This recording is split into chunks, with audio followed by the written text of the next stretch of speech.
Hi. Go take your hand out of your pocket, okay? No, sir, I haven't done nothing. I've done absolutely nothing, no. Hey, seriously. Put your gun down, really? You got a gun on me. No. You don't touch me. You don't touch me.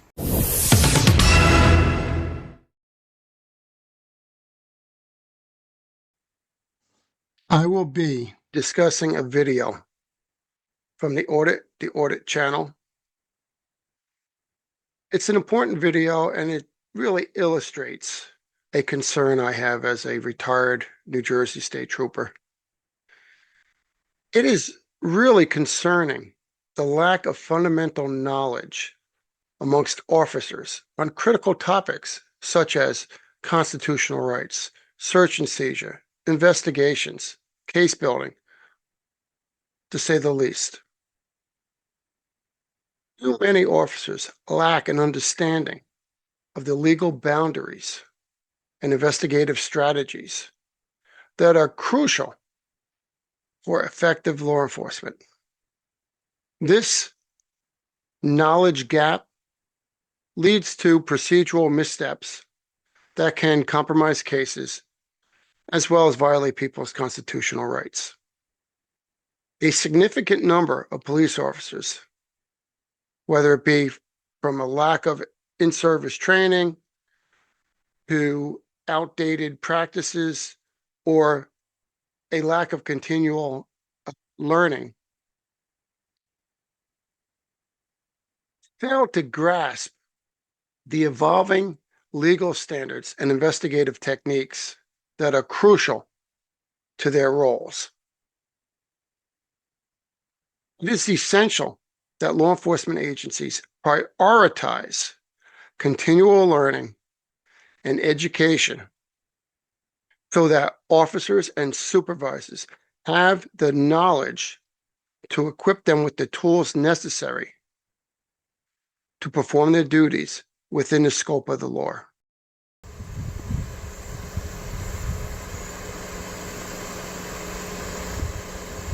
He thinks he's being funny now.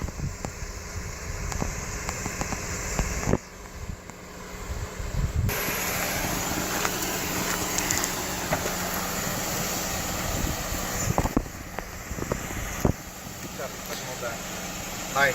Go take your hand out of your pocket, okay? No, sir, I haven't done nothing. I've done absolutely nothing, no. Hey, seriously. Put your gun down, really? There's a leadership deficit in the law enforcement community. I'm going to repeat that because it's important for you to digest. There's a leadership deficit within the law enforcement community. Few officers and supervisors have the knowledge or the skill set or the desire to mentor their subordinates. Good man, isn't he? He will be if he stays alive. You could keep him that way. Him? I don't know. He's too headstrong, too eager, too young, not loose enough. He listens good when he wants to, but all the time you can hear those wheels spinning, figuring a better way to do it than he's told. He talks too much when he shouldn't and not enough when he should. His radio procedure is rough as a cob. About all you can say for him is he wears the uniform right. I told my watch commander the same things about a youngster I rode with when he first came on the job. Funny how you never seem to forget the names of the ones you brought along. His was Malloy.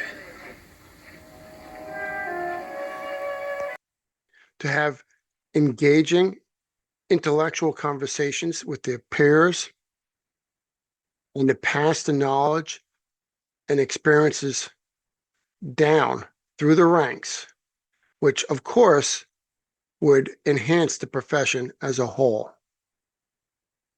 More concerning than that, many officers and supervisors for that matter focus primarily on the minimal amount of knowledge required for their position.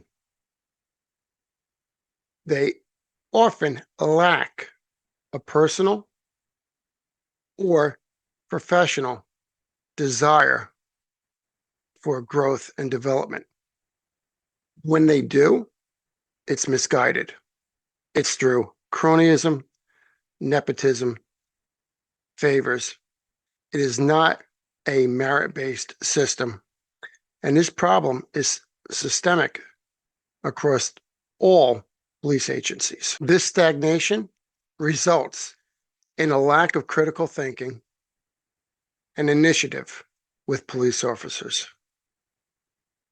limiting their ability to make informed decisions on evolving challenges, as illustrated in the numerous amount of videos there are on YouTube with police officers. Well, you just said you're a journalist. I am. Well, I'm a space astronaut. I have a First Amendment right to walk down the street and record. Now, First Amendment right does not authorize you to walk down the street. First Amendment is freedom of speech, sir. And it's also freedom of press. That is the Third Amendment. Second Third Amendment. Amendment is no soldiers in the home. Now, Second Amendment is It's the right to bear arms. Okay, so I'm not going to get in a debate about amendments with you. Personal betterment should be a cornerstone within the law enforcement community, but it is often neglected, not valued, and certainly not encouraged, leaving police officers ill prepared for the complexities of modern policing. The following is a good example of why I like the audit channel.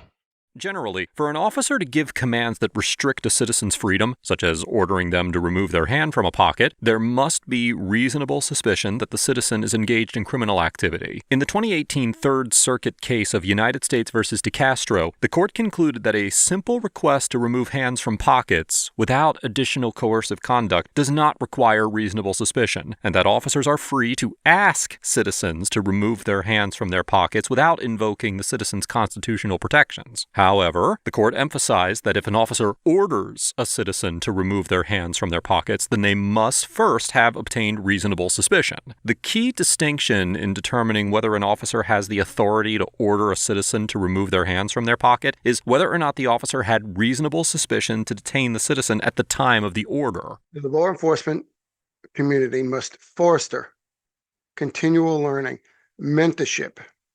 You know what this is? Yes, sir. It's a police car. This black and white patrol car has an overhead valve V8 engine. It develops 325 horsepower at 4,800 RPMs. It accelerates from 0 to 60 in 7 seconds. It has a top speed of 120 miles an hour. It's equipped with a multi-channel DFE radio and an electronic siren capable of emitting 3 variables, wail, yelp, and alert. It also serves as an outside radio speaker and a public address system. The automobile has 2 shotgun racks, one attached to the bottom portion of the front seat, one in the vehicle trunk. Attached to the middle of the dash, illuminated by a single bulb, is a hot sheet desk, fastened to which you will always make sure is the latest one off the teletype before you ever roll. Yes, sir. Want me to drive? Encourage that, value that.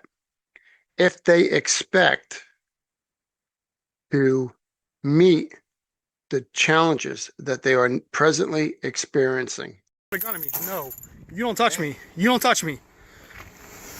I'm at that address, serving up the unit. You don't touch me. Hey, man, No, you don't touch me. when I tell you to take your hand out, I've done nothing. okay? Nope. You need to relax, You go away. okay? I don't go away. I stay where I am. You can go in your house if you want, or you can stay out here. But you don't keep your hand in your pocket, okay? My hand can be in my pocket. There's nothing in there. I've done nothing. What have I done? I'm telling you. Answer me. What have I done? Why'd you get out of your vehicle? You're taking a picture of me. I'm taking a picture of you. Challenges within the law enforcement community cannot be solved simply by increasing formal training. While regular quarterly training is essential, there also needs to be a renewed focus on educational roll calls. Yes, that's right. Roll calls that are educational. Roll call. PM watch. About to get underway. Here, the police officer gets the word on things to do today. Each team receives the daily updated hot sheet. Tenderloin areas of patrol are indicated. Officers assigned to the basic car plan operation are briefed on special problems. New investigative and procedural techniques are introduced and discussed. Here, the police officer refines his knowledge, his skills, his know-how. These sessions provide the opportunity for supervisors to reinforce key concepts from in-service training and deepen the knowledge base of their officers. Now, during my 26-year career with the New Jersey State Police, I only saw formal roll calls conducted consistently at the Newark State Police Station. At other stations, roll call wasn't mandated beyond a requirement of a sergeant to document that it had occurred. Most times, they documented that it did when it really didn't. And if it had occurred, on the rare occasions, lacked the educational value.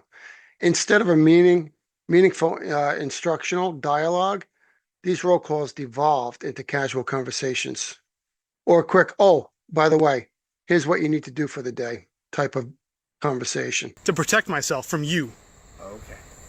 All right.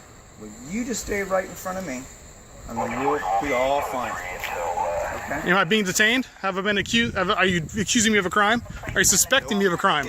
If I did, I would arrest you. Okay? So, go ahead and have a nice day. Put it on YouTube. I don't really care. I will, sir. Okay?